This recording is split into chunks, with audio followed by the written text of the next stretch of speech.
On this episode of Doing the Most, we're going to talk about some of the best honeys for making mead.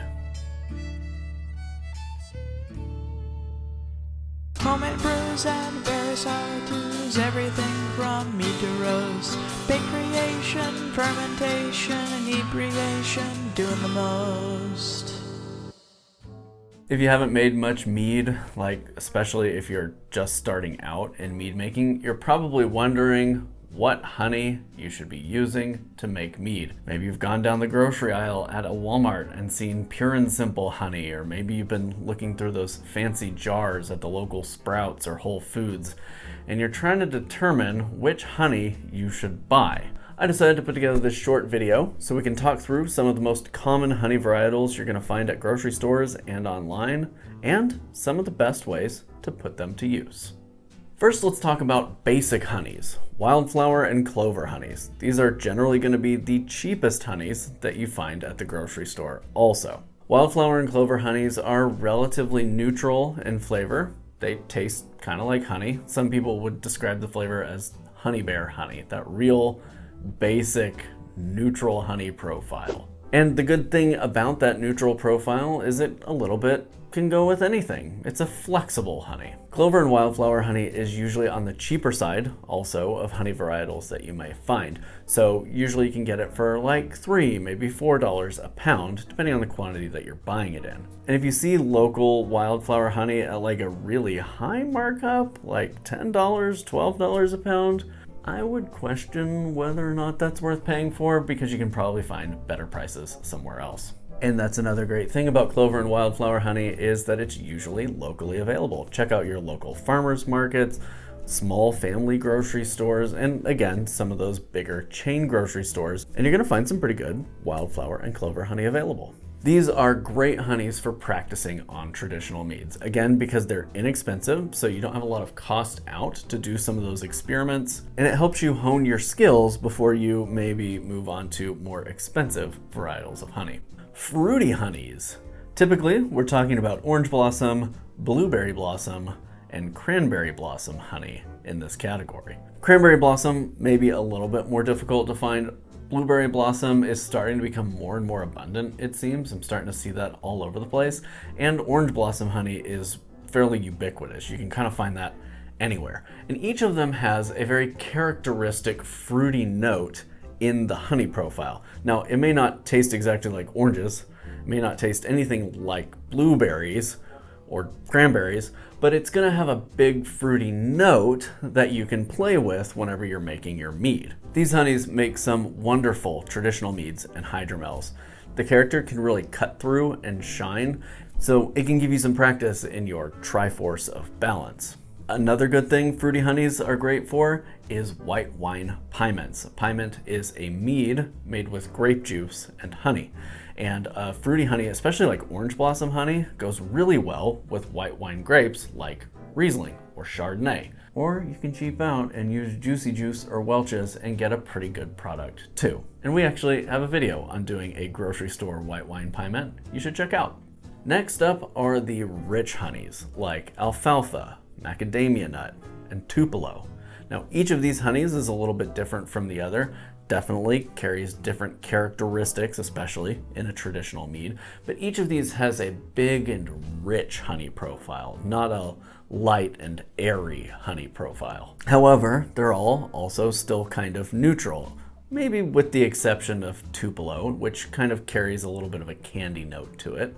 But they are more complex honeys without necessarily being more expensive. You may spend a little bit more per pound for these honeys.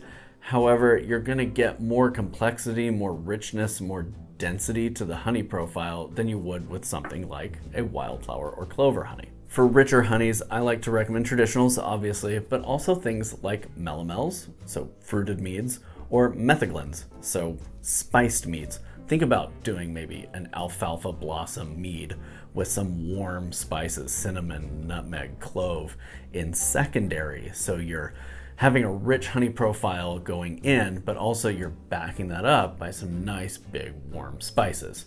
These honeys work great for applications like that. Next up are the intense honeys. We're talking buckwheat, meadowfoam, and mesquite. These 3 honey varietals have very different flavors. Some call mesquite kind of woody and maybe even a little smoky. Meadowfoam, to me, tastes a little bit like cotton candy or marshmallows. It's got a soft, vanilla-rich, kind of bubbly profile to it. And then buckwheat tastes kind of just, a little barnyardy, but it's kind of molassesy and malty, and it's kind of got some grit to it. It's a very intense honey. And maybe you don't want to use these honeys for the entirety of your honey bill for your mead. Say maybe you want to make a hydromel with a little bit of wildflower honey, 4 or 5 pounds, and then put like 1 pound of buckwheat honey into it. Or maybe you want to do a traditional mead with wildflower honey, big 15% ABV traditional, but then backsweeten that with meadowfoam honey. So you have more of a retention of those delicate notes in the meadowfoam without the cost of using meadowfoam in the entire batch. These honeys make great complementary or enhancing flavors in meads too. So they can bolster certain things, like maybe you want to make a meadowfoam mead, but with like lots of raspberries or blueberries, something that's going to kind of stack against that marshmallowy, pillowy flavor. I would definitely recommend buckwheat honey or mesquite honey as part of your mix in something like a red wine pyment, something that's rich and tannic and has big grape flavors that could get a little boost from some barnyardy honey or some lightly smoky honey being in there. And I would definitely recommend all 3 of these honeys for something like a braggot, where you want a honey that can stand up to the sometimes intense nature of the malt.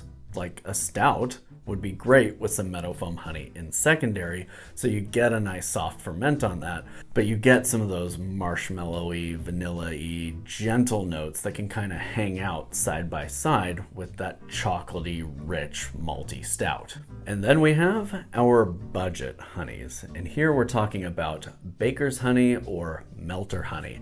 Now this is honey that is kind of from the last aspect of honey collection, where sometimes they melt down the honeycombs to get the last little bit of honey out of there. And so it has been exposed to some heat, which does break down some of the sugars in there and kind of darken the honey a little bit.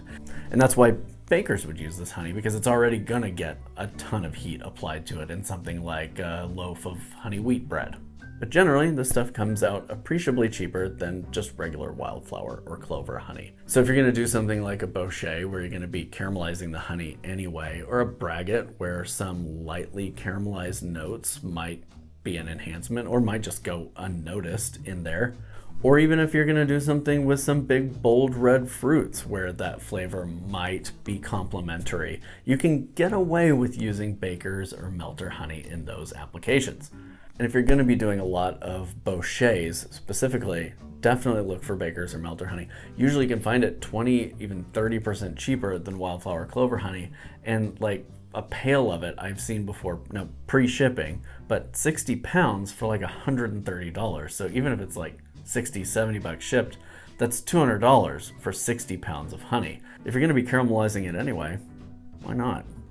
And lastly, Wildcard honeys. And for this one, I put in some more interesting honeys that I have experienced in the last year. One being carrot blossom honey, which I'm doing a traditional with right now, and the other being coriander honey, which I had an incredible and unusual traditional mead with just a few months back. Both of these honeys carry interesting herbal and spicy kind of notes, and I think that makes them fun for some like next level mead making experimentation, especially if you want to experiment with phenolic yeasts to create spicy, peppery notes, or like weird gene modified yeasts like sundew or bonanza, where you might be able to like coax some other interesting flavors out, so the spice and intrigue of the honey kind of plays against a fruity, estery kind of yeast profile. That's next level fun. I would recommend at least once trying carrot blossom or coriander honey in a traditional mead, because you'll really get to see how a unique honey profile can carry through fermentation and create something truly intriguing on the other end. Take my word for it, this is my doing the most guarantee. You should try carrot blossom or coriander honey at some point. Just get like a honey stick and try it. They're so interesting.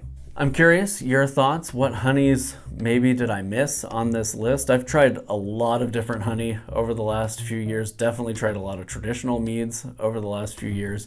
And so I know there's a lot left off this list, but I also know that folks watching this video are going to be jumping into the comments to look for your recommendations. So drop them below. If you like this video and you haven't subscribed yet, I would encourage you to please hit that subscribe button below this video and ring that bell for notifications on our content. And of course, you can join our Discord server, follow us on Instagram, etc., etc. All the things will be right up here on your screen. Until next time, happy mead making. Good luck in your honey varietal adventure. You can make mead. I believe in you. You probably already do if you're watching this video. If not, jump into it. We'll have some links for gear and stuff down in the description so you can get started now. Happy brewing and cheers.